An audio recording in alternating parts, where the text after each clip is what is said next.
Hey guys, in today's video, I'm going to be giving you some tips and advice on how to improve your aim in Apex. I've done these types of videos before with different games and they've been received very well, so hopefully you learn a thing or two with the Apex one and you start winning some games, getting some more kills, and having some more fun with the game. But first, I need to quickly say that I play with a custom controller. It is a Battle Beaver controller. It is similar with a Scuff. More people know the name Scuff. It's similar to a Scuff, but rather than paddles on the back, it's got buttons. So I play with a Battle Beaver controller, so my X and my circle are bound to the back of my controller, so I can jump and crouch while keeping my thumb on the stick. Everything I'm going to say still applies to you, but I feel like I need to add that. Also, I've been playing shooters my entire life. So a lot of these things have translated from game to game to game to game to game. So I've got a lot of practice and time in. So a lot of these things that I'm going to mention in here, you're not going to really get right off rip. You're going to have to put the time in, you're going to have to practice. Some people are naturally better at it than others and will learn way faster. But time is literally everything. So with that said, let's get into the tips. So first and foremost, and probably the most important, is that this game has predictable recoil. Every gun has unique recoil, but you can control the recoil on every weapon. So this is the R301, for example. Me just shooting R2, not touching the right stick, you can see the recoil pattern that I have. Now if I control it by touching down on the right stick just a tiny little bit as I shoot, I can predict that recoil, I can control it. So you can see how the bullet pattern is way more tight right there, right? When I'm controlling it, rather than on the left when I'm just holding R2 and shooting at an enemy. So I'm going to do it one more time. All you need to do is just hold down just a tiny little bit. Now it sounds really simple, but it's actually really difficult and it's hard to get used to. If you want to learn how to do this really well, I do suggest going into the training arena and just practicing with the R301, because the R301 has the least amount of recoil, as far as I can tell, out of any full auto AR in this game. So if you want to practice and get used to it, use the R301. But now I'm going to show you the R99, and as you can see, the R99 has a lot of recoil. If any of you guys have used the R99, you know what I'm talking about. It's got a lot of recoil. So on the left, that's just me holding R2, and then on the right there, what I just did, this is me controlling it. It's basically a laser beam. Now what I'm doing is, one more time, I'm just holding down on my right stick just a tiny little bit. That's all that I'm doing. And I'm able to control that recoil. It's predictable.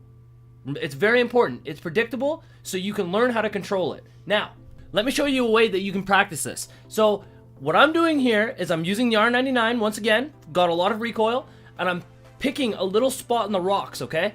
You see that little circle? There's like an indent into the rock. I'm shooting on the right just to show you that there's no mods or anything like that, because I saw comments about people saying that I use mods or something. I'm shooting my bullets into the little crevice, the little hole in the wall, and I'm trying to keep all my bullets inside that hole. Now you can do this over and over and over. Just find another little spot, back up, and try to keep all of your shots inside that little hole. Trust me, it sounds very simple, but this is actually really difficult to get used to, because when you hold down, when you're trying to correct your aim, you're trying to control the recoil, sometimes you're going to aim too much. You're going to go down too much and it's going to mess everything up. Or you're not going to do it enough, or you're going to start moving left to right. Everything is going to start messing up. So you can go into the training arena, just aim for these little crevices in the wall, these tiny little circles, and try to keep all of your bullets inside those holes. So one more time, I'm just going to shoot, no correction right there, just to show you guys that I'm not using mods or anything like that. Like I said, in a few other previous videos, there were some comments of people being like, yo, you're totally using a strike pack or a Cronus or something. I'm like, no, no, just holding down on the D-pad or on the right stick a little bit, bud. So that's a way that you can practice it, okay? That's the way you can practice it. Down a little bit on your right stick. Now I'm going to show you real quick. This is a chart of all the recoil patterns in the game. Now, you don't need to memorize this. Just by playing the game, you're going to get used to it. Whenever I pick up a certain gun, I have it memorized. Like, I play the game a lot. So I know what the recoil pattern should feel like on each weapon. And I just accommodate for whatever weapon that I'm using. And soon, after you put in the time, when you practice a lot, you're going to get used to it as well. And you'll be able to do the exact same thing. So that's great and all. That's how you control the recoil patterns. But lots of weapons, you don't have to really worry about that. I'm talking about the wingman. I'm talking about the longbow. I'm talking about the peacekeeper. Guns that have, you shoot once, you shoot again, right? You don't have to control the recoil on it.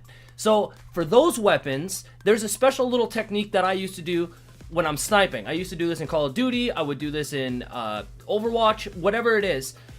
It's centering. Centering is the single most important thing when you're using these types of weapons. Now, again, this is going to sound really weird. For those of you that have watched my previous guide videos about this aiming stuff, you'll understand it. If you're new, like I said, it's going to sound weird, but bear with me. When I'm aiming with these types of weapons, I'm not focusing on my crosshair and trying to bring my crosshair to the enemy. I'm trying to bring my enemy to my crosshair. I know it sounds weird and it sounds backwards, but bear with me. So when you're aiming with these types of weapons, you're bound to be less accurate. It's just a fact. We're all playing on console. No matter how good you are, you're aiming with a joystick. Even myself, like I'm missing shots as well. It's just how it is. So the way that I do it is I focus on bringing my enemy to the center before I even aim in. So this clip, for example, right here, I scope in only when the enemy is centered. That's the only time that I do it. Now, again, it's subjective because sometimes, like in this clip, I'm sitting there trying to aim on the guy, right? Now, you can tell that I'm aiming with my crosshair. I'm not doing the centering thing. Now, watch after I kill this guy right here. This is the centering coming in right here. So I jump up, I see where he is, I just get him center. It's like I'm not aiming with the crosshair. I'm just getting the enemy center and then I'm shooting. It's hard to explain. I know it sounds kind of silly, but you can see right there, it's the same thing. I'm not aiming with my crosshair. I'm bringing the enemy center and then I'm shooting. So I'm gonna go into the training arena. I'll give you a good example. So obviously this is gonna be a very simple version of what I'm trying to explain, but picture this moving target as an enemy in the middle of a game, okay? Now, what I'm doing here is I'm sitting here and I'm tracking the enemy, and you're relying on your aim as a console player, and you're going to be less accurate. Like I said, it's a fact. You're playing with a joystick, you're going to be less accurate. So what I do is rather than aiming, I put my crosshair center and I wait for the target to go center of my screen and then I shoot. So rather than aiming with your right stick, you're letting the enemy move center. Now, of course, it's going to be a lot more difficult to do in the middle of a game because enemies are going to be unpredictable. They're going to be moving around in different ways. But if you're able to incorporate this into aiming, of course, it's going to be a mixture of both. When when it's all said and done, it's going to be a mixture of both. But if you can get used to letting your target go center rather than trying to aim, incorporate the both together, you're going to see way better results. Way better results. Same thing applies to the longbow. Same exact thing. Rather than aiming and tracking the enemy, I'm sitting there and I'm trying to wait for the enemy to go center and then I'm shooting. Exact same thing. Don't mind the weird little flicky thing that I do. I don't know why I do that in every game that I play when I'm sniping. This is something I do when I'm sniping, okay? I like doing that when I'm sniping. It just looks really flashier. I don't know. Maybe it's just like a subliminal thing in my head. For some reason, I flick it around like that. You don't need to do that. It's just kind of something I do for some reason. But point is, you want to wait for your target to go to your crosshair, okay? Now, once again, I need to say this. This is not going to work in every single situation. Everything is going to be different, but if you're able to get used to it, and if you can incorporate that technique into your normal aiming techniques and do like a good mixture of both, then you're going to be able to do way more. You're going to be much more accurate. You're going to get way more kills. Everything is going to be better. To wrap things up, I want to touch on sensitivity because sensitivity is very, very important. I get asked a lot on stream. I get asked all over the place in the comments. My sensitivity is 6.6, but my sensitivity is something that I'm comfortable with. It's something that I've played with. I've always played on a really high sensitivity in every game that I've played, a lot higher than most. If you find yourself missing shots, you are not consistent, you are not doing as well as you think you should be, turn your sensitivity down. There's no shame in playing on a low sensitivity. I encourage it. As a matter of fact, I encourage playing on a lower sensitivity. The lower your sensitivity is, the more consistent you're going to be, right? And again, you gotta be comfortable with playing on a higher sensitivity. It's not for everybody, and if you want to start turning it up, I recommend turning it up in small increments. Just one notch at a time, slowly turning it up, and as you get used to it, then you can start playing, more and more and more. But that, again, that's only for some people. Some people are used to a high sensitivity. Everybody's different. Everybody's different. Just find something that is comfortable for you, but I encourage you to stay on a lower sensitivity and start working your way up, okay?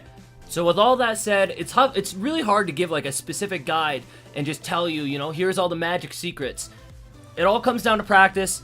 You can take these tips that I gave you in this video, practice with it, learn, play the game, have fun. Have fun playing the game. And the more you play and the more time you put into the game, the better you're going to be. That's just a fact. That's just what's going to happen. So it all boils down to time. It all boils down to practice. Everything is situational, especially in a battle royale. But if you incorporate the little techniques that I gave you in this video, you're going to find yourself being a much better player. You're going to be way more consistent. You're going to do way more damage. You're going to be better. You're going to slowly grow. You're going to get better at the game. Everything's going to be good. So anyways, guys, I hope you enjoyed. I hope you did learn something. Let me know in the comment section down below if you have any tips of your own. If you know, little things that you do yourself, you know, let me know. I'm actually curious. So anyways, guys, thank you once more, and I will see you guys on the next video.